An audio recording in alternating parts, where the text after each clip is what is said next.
If I can do item 1, the webcasting introduction, I'd like to remind everyone that this meeting will be filmed live or recorded and uploaded to the internet and will be capable of repeated viewing. Therefore, by participating in this meeting, you are consenting to being filmed and to the possible use of those images and sound recordings.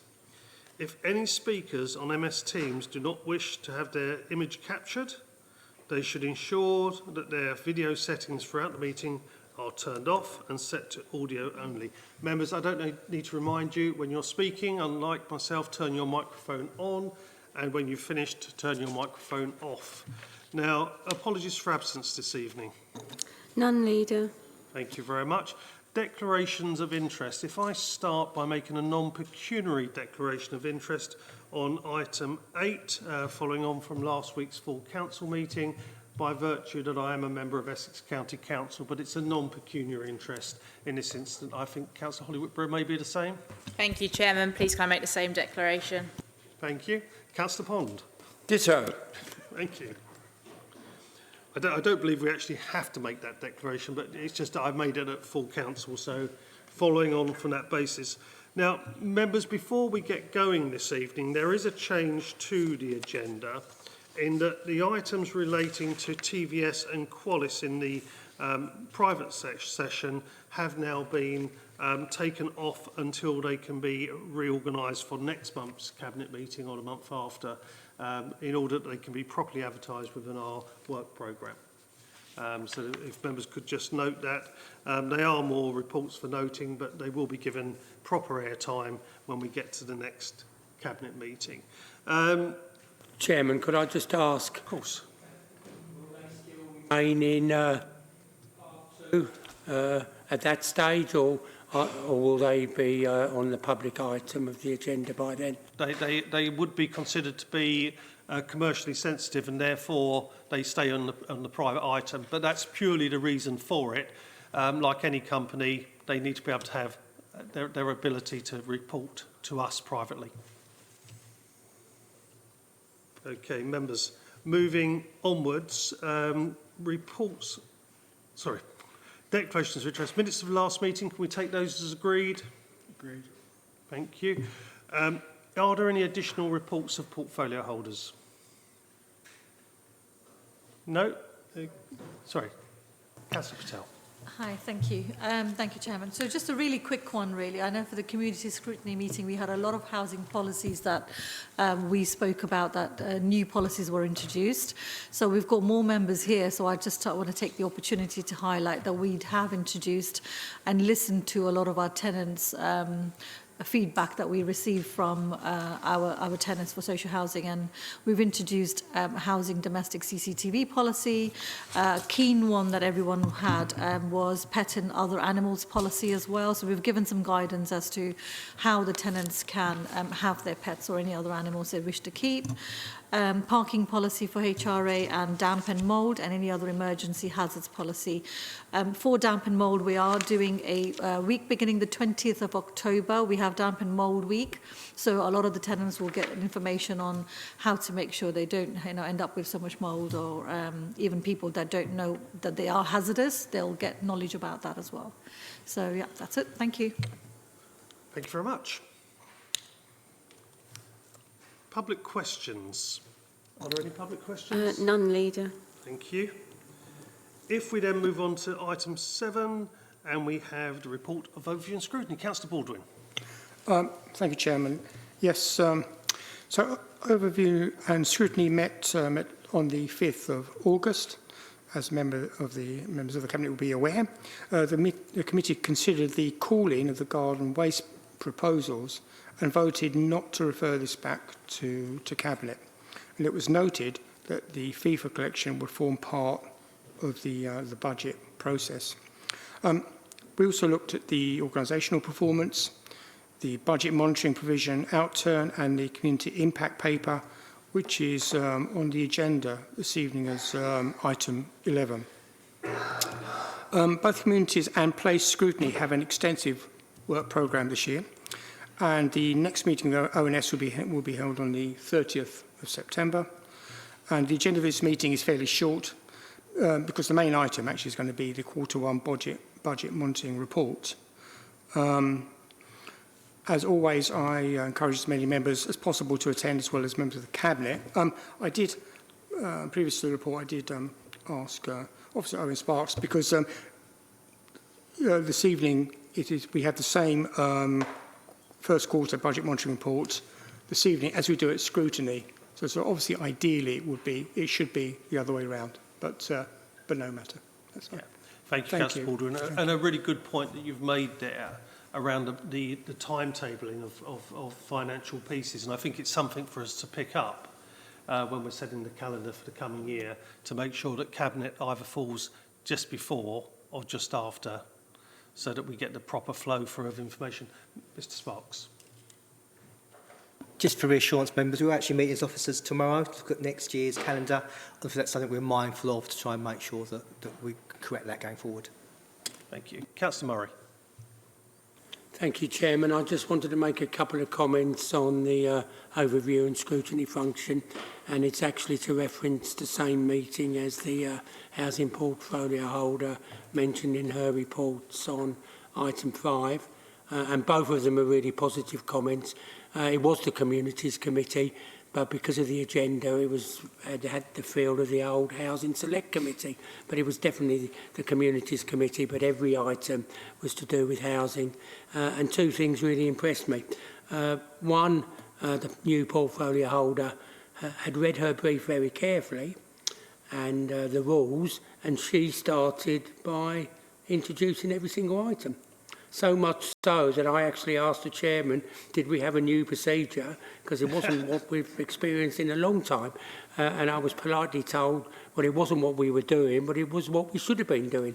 So well done for the new portfolio holder. She introduced every item, obviously had a handle on them. Not every detail, but I wouldn't expect that. So I was very impressed by that. And it was the first time I had really come across, I knew her name would escape me, the new Dawn Harrison, the new director of housing. We have corresponded via email and so on, but again, I was impressed by her early grasp of the issues as regards Epping Forest. So two positive comments to make, Chairman. Thank you, Councillor Murray. And it's really good news to hear that, because housing is an important function of this council, as we both agree, and the fact that we have good teams in housing is really important to us. As we move forward. So thank you for that. Members, can we note the report from Councillor Baldwin? Is that noted? Thank you. And thank you, Councillor Baldwin. Item 8, local government reform. I think we had one of the best debates that I've seen in this chamber for a long time last week, despite the unfortunate disruptions that we had during the meeting. I thought it went really well, chaired very well, and we covered all the important issues of the different options before us, and we took a vote on each of the options, which is something different to other councils have done, but people were able to express their views very clearly. We had a substantial majority for a free unitary authority system to be looked at, which we're here this evening, and obviously with our executive function to agree to support the free option. I'm happy to take questions and go through the debate again, but members, I think we spent a good evening debating it, and we've had good workshops, and we are very lucky that Mr Small has taken us through in details at workshops for all councillors. We had a presentation again at full council to cover the important issues. And when it came down to it, the majority of members were agreed on free. Members, any questions? Councillor Murray. I just want to make 3 points, please, Chairman. Unfortunately, I missed the meeting. I just wasn't particularly well. Not dangerously unwell, but just not well. But I did listen to the webcast over this weekend. I'm not convinced that the council made the right decision.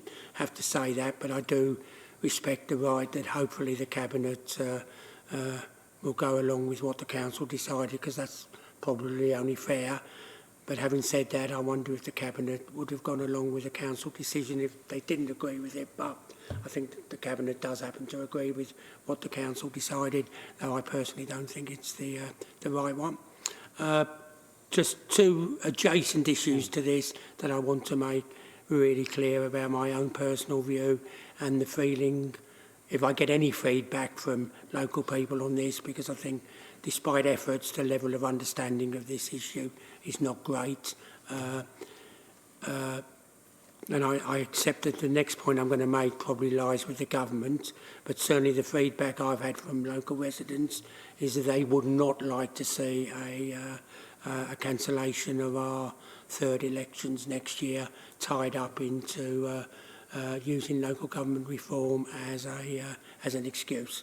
I've had considerable opinion from people that they didn't like the fact that they lost their elections last year, and they certainly don't want to lose their local government election this year.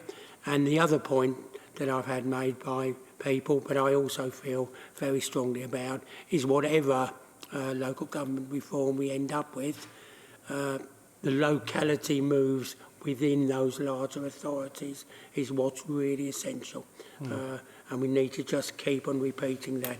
Whatever option is actually accepted, is it 3, is it 4, is it 5, any of those models still need really strong neighbourhood, locality, decision making within those much bigger authorities. Thank you, Chairman. Thank you, Councillor Murray. And yes, I agree on your point on the locality boards. I think that's going to be very, very important as we move forward. Of course, it will come down to the new sovereign councils that are created. We can put things into business cases, but eventually it will come down to the new council when it's formed as to what shape and to what level powers are devolved down to those local boards at that time, and what names they're given. Of course, I hear several different names floated around. With regards to elections, I believe there'll be elections in May. No one has said anything different at this stage, and it wouldn't be us deciding that. As you quite rightly said, that's a government decision. But no one has talked about any elections being cancelled. Indeed, we've got the mayoral elections next year as well, when we get to it. But that's obviously the challenges that lie before us. Councillor John Whitehouse.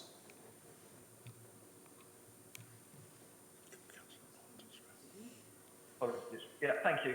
I won't repeat what I said at the meeting, but I know there's a couple of members here who weren't at the meeting, so I won't have had that. And I assume it's an oversight that the 5 councils option wasn't included in the appendices. It slightly concerns me that if people have only read the circulated agenda papers, they won't have had a chance to properly evaluate the different options. But briefly, I mean, none of the options or neither of the credible options on offer are optimum. But I am genuinely concerned that the Essex County Council sort of with the lead to the C option is a bit of the lowest common denominator option that just tries to average out all the things in Essex, effectively create 3 mini Essex County Councils. And I don't think that really rises to the moment. It doesn't really take account of local distinctiveness or the community links or the voluntary sector and public sector configurations or transport and the economy. And we heard members of the council say they would find the 3 council option easier to live with if Epping was to join Duffelsford rather than Morgan, but that isn't an option that's actually available to them tonight. So at the end of the day, I think if people do think joining Epping Forest Duffelsford creates more sort of natural and workable configuration and reflects transportation, economic links and so on, it's only the 5 council option that actually delivers that. And having heard what people said at the council meeting, and having looked at the business cases, I would urge members, even this stage, to think seriously, about that. It is what the majority of other councils in Essex seem to have gone for, and it would be good if we could have as common view as possible across the county. But I'll leave it there. Thank you, Councillor Whitehouse. Not the best of web links this evening, I'm afraid, so we could barely hear some of that. But just to make it clear, all the business cases are available to all members on the local government reorganisation hub. So it's all there, you just have to click on it and you can get each of the business cases. What struck me Monday evening was how well informed members actually were with their comments. I thought that was really important. And of course, everyone had their own strong opinions on 3, 4 and 5. And of course, the financial issues with 5 are the fact that they changed their use of data very late on. They built the narrative, built the car, and then tried to find an engine for it. And I think that was quite concerning for a lot of members. Councillor Pond. Thank you, Leader. My suggestion would be that Cabinet goes along with the discussion held last week in this chamber, but that we opine that our preference to 3, which, as you say, was amply demonstrated last week, should be in the nature of a second reading only, because I and members of my group and members of the public have expressed the very definite view that much as Malden may have a strong connection with Chelmsford, it doesn't have a strong connection with us. And so that our reply to the ministry should be that although we recognise, members have recognised that 3 is the most suitable number, we would strongly draw the Minister's attention to the desirability of our going with Uttlesford rather than with Malden. I think that is what John Whitehouse said, although I couldn't quite hear him, I'm afraid. But there is a very definite view that the more natural connection for transport groups, economic consanguinity, and type of settlement are more eloquently available with Uttlesford District Council than with Malden, which is relatively far away, and although we have the A414 connecting us, all the railways to Malden, for instance, were closed in 1964 and in 1952 to Uttlesford. So I think all the communications data, and I speak as a bit of a lapsed and bastard geographer, I think they are with Uttlesford and not with Malden. And I'd like advice as to whether when we Cabinet drafts its reply to the consultation, that it puts in that as a factor which is worthy of very strong consideration by the Minister, the economic case, the communications case, and the similarity case, and that we, of course, as Epping Forest or any member of the public or any council can put in its comments during the public consultation stage. But that is the strong view I have heard, much as I like Malden and our colleagues in Malden, and I gather there is to be another conjunction between us and Malden fairly shortly. Yes, I think that is what the Cabinet should think of. Thank you, Councillor Pond. And I've heard that said myself a number of times, that there is a closer link to what we call 3.2 for Epping Forest and 3.4. But of course, we can only deal with the business cases we have before us at any given time. And that includes the 5 where 2 of them would be financially incapable of survival from day one, and the 4 options that the council rejected ourselves. I think the one key thing we have to remember is the eventual decision will be taken by the government and not by us. This comes from government legislation. We have been asked to come up with our proposed options, which I think we've done remarkably well to get 4 options fully fleshed out. I have to say, and I applaud all the officers who have been involved in that piece of work. They've worked incredibly hard. I've been fortunate to sit in on a number of meetings and watched as the different business plans have been developed. And it's been an incredible task for local government because like us, it's to a degree Turkey's voting for Christmas because there will be less of us in the future and there will be less, and a more streamlined local government, which has got to be a good thing across the board in the end, but it will take time for those to bed down. I think it probably took a decade when we changed to district councils for people to forget their original boundaries, Epping Urban Council and other places, and this will take time as well. I do think you're right that we need to put a note in there somewhere about 3.2. I would recommend when members respond to the consultation, if that's how they feel, that they bring that forward as well. And I will look at, and I know Andrew Small, who's online tonight, will be looking at when we draft our response as to how that's best done and best reflected. Councillor Morris. Hi, thank you, Chairman. I just wanted to say that when the Cabinet does submit its report, that, first of all, I did vote for the 3 option, and I think one of the things that supports it is the difficulty that other councils have had when it's come to unitarisation, about the disaggregation of services from centrally, which in this case would be Essex. That has proved for other councils like in Cumbria to be one of the most difficult areas, and limiting the amount of disaggregation should be highlighted as a supporting item for the 3 option. Yeah, thank you, Councillor Morris. That's a really good point to make. In fact, having sat on a number of meetings with social care professionals, children's services professionals and education professionals, and that's very much come through. In fact, I believe in many ways the choice would have been 2, but they're just too large, would have been the better option. In fact, I had to back down in the end, but I was a supporter of 2 for an awful long way into the process, purely because of the elements of social care and children's services. And I think that's a really good point to pick up on. And bearing in mind, with Essex, the quality of our children's services is rated outstanding, and for adult social care is good. I think that's really important to remember.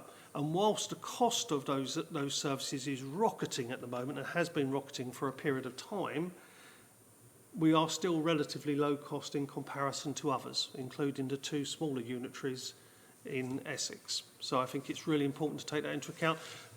People will not forgive us if any of our most vulnerable slip through the cracks, and I think it's just really important that we remember that. We have to be safe to start from day one with the new unitary. We are going to need that mixture and that professionalism, and I was saying to someone else the other day, whenever we get the opportunity to understand what the roles are of children's services or social care, it's so important we take up every opportunity, remembering that all of us who go forward to the new unitary councils will be corporate parents, and that's a very important role to take on. And it's important that you get the right quality of people on there to take care of that in the future. Councillor Murray. Thank you, Chairman. I just wanted to finish my contribution on a light-hearted note, but a truthful note, because you referenced 10 years for a new council to settle down. Well, EFDC was formed in 74. I came on here in 82, and can I assure you that your former Conservative colleagues, who were actually all from Loughton at that time, Mr James, Mr Welsh and Mr O'Malley, had it well sorted before 10 years. I was told by my older colleagues that they had had it all sorted by 78, and they were certainly ruling EFDC with a rod of iron by 82. It didn't take them 10 years. That's a good piece of history for us all, Councillor Murray, and of course we all hope that everything settles down immediately. But I do have this feeling about the complexities of a unitary being far different to when they created the districts. And we've got a big learning curve for all of us to actually make sure we do it right. But we are lucky because we have officers with experience who have done it before. And I can see Andrew hiding away at the end of the line there to try and avoid it. But we're lucky that Barbara and Andrew have both had experience of unitarisation and the pains of unitarisation. And the joys. Members, can I agree that we will recommend a 3 option, and we will find some wording around 3.2 and the benefits we can see of the westerly thrust. But realistically, the options that we have on the table are what is set out in the business plans. So that's what we will be supporting is free, but we can press to see if we can get any changes later on.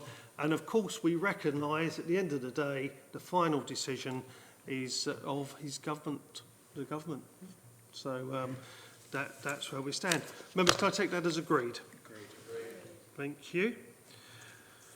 Item 9, Partnership and Governance Agreement for the delivery of the Strategic Access Management and Monitoring, blimey, that's a mouthful, of the Hatfield Forest site. Councillor Williamson. Thank you, Leader. Basically, there's a similar piece of work going on in Uttlesford to our work with Epping Forest and the SAC around that area. We have to do something to comply with the Council's legal duty under the Wildlife and Countryside Act.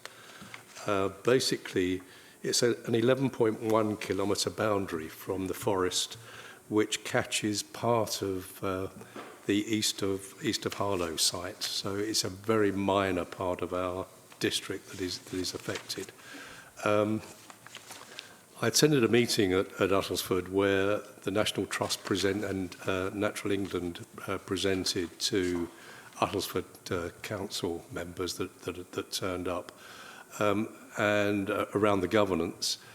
Basically, the National Trust has developed the plan, the costings. It's a plan that covers the future costs as well. The partnership agreement has been drafted. EFDC officers are satisfied with the measures within it. And basically, it's a charge per dwelling on the east of Harlow master plan site of £153 a dwelling. The contributions secured will be transferred to Uttlesford, and as I say, at that meeting I attended, it was made clear that the National Trust would then ring-fence that money, and it could only ever be spent on Hatfield Forest. So with the rest of the background papers there, the recommendations, I recommend the 4 recommendations in the paper to the Cabinet. Thank you very much. Members, any questions? Councillor Pond. Not so much a question, Leader, as a comment. Hatfield Forest is indeed a most important reservoir of leafiness for the district of Uttlesford, and it was a man from Buckhurst Hill who saved Hatfield Forest and Haymont Forest and Epping Forest in the 19th century, so we have an interest in it. But I take the point that Councillor Williamson makes about the east of Harlow development. I think the recommendations are very sound, and I would certainly support this. And of course, just to draw to Cabinet's attention, we still have the question of SAMs for our site of special interest to finalise, and I think the sooner we do that before unitarisation, the better. Thank you. Good. Councillor Williamson. And nothing to add to that, apart from the Buckhurst Hill connection is really interesting. But yeah, I totally agree. We need to get all of these things done. There's, of course, Edward North Buxton of Knighton. I'm sorry. There we go. Any other members? Councillor Whitehouse. Yes, it's a good example. I linked to Uttlesford, isn't it? Right back to those days. But my question was more to do with, although east of Harlow's the only major site within the circumference, it covers a lot of the other rest of the North Epping Forest, and I'm wondering why smaller developments or any future developments aren't included in the SAMs. Councillor Williamson. I think it is the way the boundary falls. So the boundary is earmarked in the document as 11.1 miles. It is actually shows the area. So I think any development within there will probably address the £153 per dwelling. I mean, it's a very, very small amount when you're talking about the building costs. Thank you. Can you clarify? only affects East Apollo? I believe it affects anything within that boundary of the 11.1 kilometre circle. Councillor Williamson, I believe you have assistance from behind. Hi, Tanya Drew, Planning Policy Officer. Thank you. Just to clarify that it is only that within that master plan area that proposals will be required to provide SAM payments. The reason being that it's so far away from the actual site. When discussions were taking place with Natural England, they were happy because that was the only major site coming forward to just look at that. So it was in discussion with Natural England, and they made that. They agreed to that because of the fact that it's so far away. Thank you. Members, can we take this report as agreed? Agreed. Thank you very much. Then we move on to item 10, which is the corporate risk report. Councillor Holly Whitbread. Thank you, Chairman. This is the corporate risk register, and we're asking members to approve this evening. If you have a look through the risks listed, actually you'll see a lot of parallels to the Q1 budget report. Some of the pressures we're seeing, particularly homelessness, quite high up there. This has been through audit and governance, who looked at this in June, and also the senior leadership team at the council. And it's an opportunity tonight to review what is on the list, and ensure everyone's happy and that we're not missing anything. So happy to take any comments. Thank you. Thank you. Members, I know everyone's had a chance to go through this. Any comments, anything you wish to consider adding or no? Any other members? Councillor Morris. Thanks, Chairman. Yeah, I just had one point to raise on the risk on ICT, cybersecurity risk. It's the residual risk score is quite high. It's probably one of the highest in the list, is it? Apart from LGR, which is probably the, I agree, very risky. But I would like to know what actions are going to be taken to reduce the residual risk, because this cybersecurity is probably one of the things that's the greatest risk for the council in disrupting its operations, and I'm not very happy to see such a high residual risk score, and I would like to know what's going to be done to reduce it. Okay, really good point to raise, and of course this is one of the biggest challenges across all authorities. It's become a bigger and bigger challenge in recent times. Councillor Holly Whitbread. Thank you, Chairman, and thank you, Councillor Morris, for that question. And it is an important one. We saw what happened at Heathrow Airport only this week when the IT goes wrong. It's a big threat. I'm going to pass over to Mr. Sparks, if that's okay, just to clarify on that question. So a number of activities that are set out in the report on page 155, and there's a programme there that the service is going through to try and manage and implement mitigations as far as possible.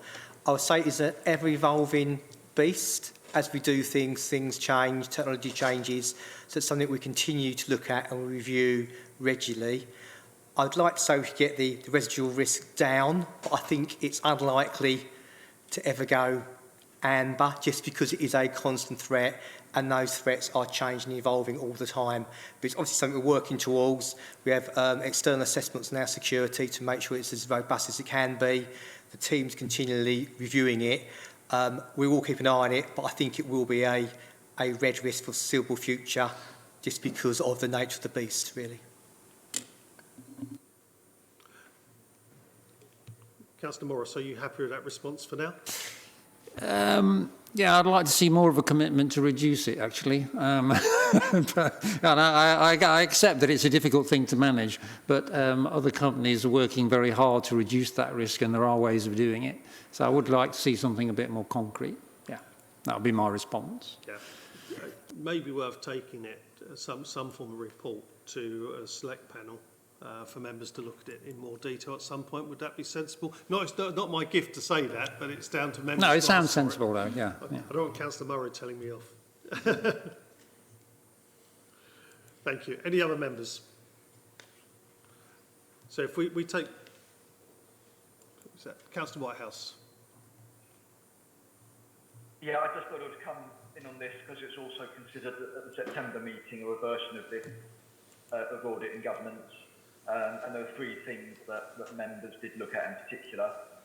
The first of which was cyber, which you've just covered. And I think there's a recognition, as has been said, that because there's other, because it's happening so often, so many different organisations, it is both a high impact and high likelihood event. The second issue is mentioned in the report, which is that there's a lot of items where the residual risk hasn't changed, which is expected with some items, but in other items, you'd expect the risk to be high when it comes onto the register. But, for example, social housing regulator, we've now lots more experience of how that operates, and you'd expect that knowledge to be reflected in the lower residual risk. And finally, when it went to audit and government, there was a risk on there to community cohesion, and we had some questions about the actual mitigations, but that disappeared from the register with no reference to the narrative, and I just wondered, what had happened to that. Councillor Holly-Whitbread. Thank you, Chairman. I'm afraid I was struggling to hear some of what Councillor Whitehouse said. Actually, his point on the social housing regulator is an important one, and actually it's probably a good opportunity to pay tribute to Surjit for the work that he did in his role as Director of Housing, particularly on the piece around the social regulator and trying to make sure we were compliant there. So I probably actually would agree that there's less of a risk now than there was a year ago, and I don't know whether we could potentially reflect that in the report or whether that would be appropriate, but that's a good point from Councillor Whitehouse there. I would also like to thank his committee for the work they did looking at this in June. I'm afraid I didn't pick up on all of the other points made. Mr. Sparks. I think there's a timing issue there. The report that come to Audit and Risk very recently, that was an updated version which will be coming to Cabinet soon.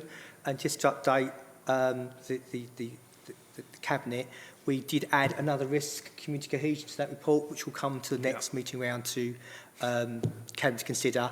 And the discussion, I think, again, we were thinking about whether that risk should be a 5 or a 4 for likelihood, because obviously the current situation, that was part of the discussion we had Audit and Risk last time round. Yeah. Wise but sad, I'm afraid. Members, you've got the report before you. Anyone else who wants to speak before I close it? Okay, can we note that report and agree the recommendations attached? Thank you. We then move on to item 11, Q1 budget monitoring. Councillor Holly-Whitbread. Thank you. This is the first budget monitoring report of the year, so the first quarter. And again, apologies to Overview and Scrutiny for the timetabling of this. We will be looking at this moving forward to make sure it's scrutinised usually before it comes to Cabinet. The report is to note the financial forecast, note the position on reserves and the performance indicators. So things are looking relatively healthy. We know we've got challenges ahead, and this sets the foundations really for what is a difficult budget next year. Obviously, we set a balanced budget back, which feels like a long time ago now, back in March, and overall things are looking okay. We discussed some of the risks which are reflected in this, with some particular pressures from homelessness. There's a high demand for B&B accommodation. We've also got some other risks and pressures around dry recyclables, and also some staffing overspends and pressures as well. Again, we've got areas of potential savings or underspend in IT, which is a theme we see throughout the budget process, and also with the pay award being slightly higher than anticipated within the budget. We budgeted for 2.5%, but it was 3.2%. So in terms of general reserves, we're at a healthy 4 million, which is our minimum target, and we've got ring-fenced reserves for areas including capital risk, transformation, and also contingency. The housing revenue is also still looking relatively healthy. Again, we've seen an underspend on the council house building programme. Happy to take any questions. Thank you to the officers for getting this report together, which is very, very detailed. Obviously, it sets out some of the challenges that we have ahead in terms of setting the next budget, and we are in a relatively healthy position for this time in the financial year. Thank you. Thank you. Members, any questions? Thank you. Councillor Owen. Yeah, we talked about it a bit in audit in the last meeting, but just the trend for AI in sort of business and the fact the council we're kind of dipping our toes in it at the moment. We're not doing that much, and I know it's going to be looked at in the future, but certainly when it comes to budget, anything where we can put AI in and improve processes and reduce costs is going to be very beneficial to the council, so I'd like to see more of that. So, yeah. Thanks. Councillor Holly Whitbread. I think it's a really important point. About a year or 2 years ago at County Council, we went for it was a workshop with Microsoft about how councils can use AI to function better, to increase efficiencies, and the world has moved on so much since then. I think there are a lot of opportunities, particularly as we become a unitary. Using AI is going to be, set the foundations for a lot of what we do, and potentially really advance what we're doing. But it's certainly something we can look at this financial year. I'm not expecting leaps and bounds in the savings we can make with AI this year, but certainly something for the future, and that we need to be on top of as well. Otherwise, we won't be moving forward as we should. Thank you. I can assure Councillor Owen there's a lot of work going on behind the scenes at the present time, particularly in the discussions around LGR as to the importance of future technologies, communications, and how we take that forward within the new authorities. But I agree with you, there are things we could do sooner rather than later, which would be useful. Councillor Baldwin. Yes, just to come back on, thank you, Chairman, that I have actually read that AI, some corporations, companies investing in AI have actually been disappointed with the return on capital invested in AI. That I think is a little bit of a myth, that it does increase productivity, effect, a lot, or if at all. And I think some companies have rolled back on investment in AI because they are not seeing the forecast, cost savings and increases in productivity that they expected. So I would be very advised to be very, very careful about that one. Okay. Yeah, whenever we see changes in technology, I think we always have to be mindful. I remember back to e-government back in the early 2000s, and it was always questioned, well, where are the savings in e-government? And of course, there were never any savings, just more cost. But of course, AI at the moment is quite expensive, and the steps forward are quite expensive, but larger authorities have more ability. Mr. Sparks. Again, just to let members know, we're obviously looking at AI, where it makes sense to use it. And there's a workshop across Essex coming forward the next couple of weeks, and we'll be sharing what various councils do across Essex, and so that helps us as well preparing for that LGR and coming together, and obviously using best practice wherever we can as quickly as possible. Thank you. Councillor Brooks. Thank you very much, Councillor Whitbread. One of the questions that struck me, and particularly as we've got one or two directors here, was on page, when I was reading this, 174, it mentions, sorry, excuse me, still getting used to these varifocals, the use of agency staff, really, and that that was, we were trying, I remember a discussion we've had some months ago that we were trying to use them less, sorry, my apologies. And I wondered that partly the overspend on employees was due to more agency cover, and I wondered if the directors that are around could give us some idea which departments have needed the agency cover in what areas. Mr. Sparks. I can give a high-level answer that's helpful. I know there's been some agency staff in hard-to-recruit areas. So, for example, there's been some in finance. I know there's been some in planning, which Nigel might be able to comment on. What we are doing, we monitor everyone we have who's on contract, consultants on a monthly basis, and HR basically coordinate that, and we send around a list and look at how we can integrate that or move agency people onto permanent content where we can. In some cases, that is very difficult to do in hard-to-recruit areas and where skills needed for a short period of time. We are trying to manage as much as possible, but it does depend on the service area, how hard it is to recruit and what specialist skills are required and for how long. Councillor Brooks. Thank you. I wonder if Mr Richardson could give us some idea how many planners he's got at the moment, roughly, on an agency contract. Mr Richardson. Well, actually, the good news is we haven't got many at all. I mean, there was a time when getting a planner was very difficult, but we're more or less fully staffed. We have got a couple of consultants working for us, one of which is basically an hourly rate when she does work relating to the air quality impact on the forest, because that work is still moving along, and we've got another consultant as well. But other than that, we're fully staffed. We haven't actually got any agency staff covering plans at the moment. That's really good news, because it's especially in a world of flux and change. That's a really positive story, actually. Jen. Thank you, Chairman.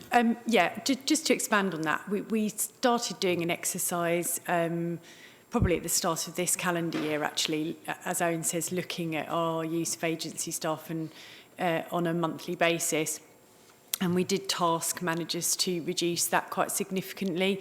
So over the course of this year, that has reduced, and we can probably get a bit more detail around that if that would be helpful to share. Housing has also had a number of agencies. As you'll know, we've recently appointed to the director role on a permanent basis, which which is really good. But we did have an interim in that position for a relatively lengthy period of time. It's quite a difficult post to recruit to. And there's now that we've got that director in post, she's also doing recruitment and regularising some of the roles that we've got in there. And as Owen said, we did have a couple of positions in the senior leadership team as well. But, and actually, Andrew Small and I were reflecting the other day that we now have got a permanent senior leadership team, and everybody is in post on sort of, employed on EFDC contracts, which is a really, really good place to be from where we were this time last year. Good. I know in the past we've had discussions about the difficulties getting staff with specialist skills in the homelessness team, which is increasing. And at the moment, are some of those still agency? So the homelessness team, actually, they need to go out to recruit. We're having one officer is leaving, but we did. I don't know if you recall, but we did a housing apprenticeship scheme, a specific housing pathway scheme, a couple of years ago. Which did prove incredibly successful, actually, and we've got a number of those people still in those roles. So I will have to find out to double check. We haven't got, but to my knowledge, we haven't got any agency members in the homelessness team, albeit with the caveat that someone is leaving, and we do need to recruit to and backfill that post. Thank you. Members, are we happy to agree that report? Yeah, thank you.